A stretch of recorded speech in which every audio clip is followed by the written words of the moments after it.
2026 FIFA ലോകകപ്പിന് മുമ്പ് തന്നെ ഫുട്ബോളിൽ ഒരു വമ്പം പോരാട്ടം നടക്കാൻ പോവുകയാണ്. അതെ, ഫൈനലിസിമ. യൂറോ ചാമ്പ്യന്മാരായ സ്പെയിനും കോപ്പ അമേരിക്ക ചാമ്പ്യന്മാരായ അർജന്റീനയും തമ്മിലാണ് പോരാട്ടം. ഈ ഒരു ഫൈനലിസിമയിൽ ലെമിൻ യമാലും ലയണൽ മെസ്സിയും ഏറ്റുമുട്ടാൻ പോകുന്നത് നമുക്ക് കാണാം.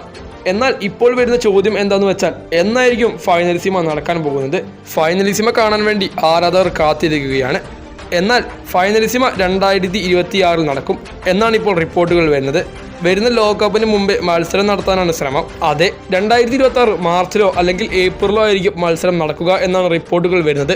2025 സെപ്റ്റംബറോടെയാണ് അർജന്റീനയുടെ ലോകകപ്പ് യോഗ്യതാ മത്സരങ്ങൾ അവസാനിക്കുക. എന്നാൽ അതേസമയം സ്പെയിനിൽ മത്സരങ്ങളുണ്ട്.